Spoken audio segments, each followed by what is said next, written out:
Hi everyone, in this video we are going to discuss about significance of de Broglie relationship. Guys, de Broglie relationship में हमने देखा था lambda equal to h upon mv, मतलब all material particles have wave motion as well.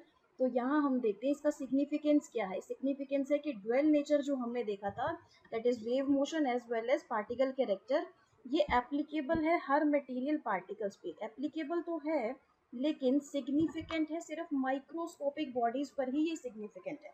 Applicable है सब पे, जो भी मटेरियल पार्टिकल्स है, इलेक्ट्रॉन, प्रोटॉन, एटम्स, मॉलिक्यूल, सब पे ही एप्लीकेबल है, लेकिन सिग्निफिकेंट सिर्फ माइक्रोस्कोपिक बॉडीज पर ही ये सिग्निफिकेंट है. एक एग्जांपल लेके देखते हैं. इलेक्ट्रॉन के केस में lambda equal to H upon M V है. एच की वैल्यू हमने पुट कर दी 6.626 इंटू 10⁻⁻34. इलेक्ट्रॉन का मास है 9.11 इंटू 10⁻⁻31 kg.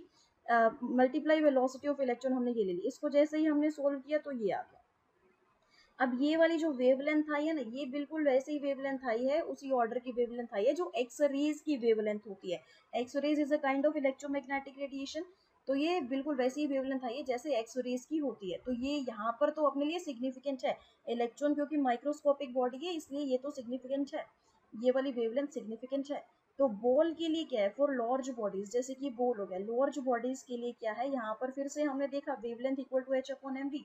यहाँ मास इसका ज्यादा होगा, लार्ज बॉडी का तो ज्यादा मास होगा भाई इससे.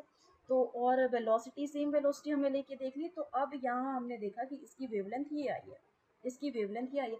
और ये वेवलेंथ बहुत ही छोटी है, ये वेवलेंथ बहुत ही छोटी है. इतनी छोटी है कि इसको हम ऑब्जर्व या मेजर भी नहीं कर पाए किसी भी टेक्निक से. किसी भी टेक्निक से हम इस वेवलेंथ को मेजर नहीं कर पाए, बहुत ज़्यादा छोटी होने के कारण. इतनी ज़्यादा छोटी है कि किसी भी इलेक्ट्रोमैग्नेटिक रेडिएशन से भी छोटी है. कोई भी इलेक्ट्रोमैग्नेटिक रेडिएशन है उससे भी ये बहुत ही छोटी वेवलेंथ है, इसलिए हम इसको ऑब्जर्व नहीं कर पाए हैं, इसको मेजर नहीं कर पाए हैं. इसलिए हमने ये देखा है इसका सिग्निफिकेंस क्या है ड्वेल नेचर का, कि भाई ये माइक्रोस्कोपिक बॉडीज पर ही सिग्निफिकेंस, माइक्रोस्कोपिक बॉडी पर ही सिग्निफिकेंट वेवलेंथ दे रही है, लेकिन लार्ज बॉडीज पर ये एप्लीकेबल तो है लेकिन सिग्निफिकेंट नहीं है.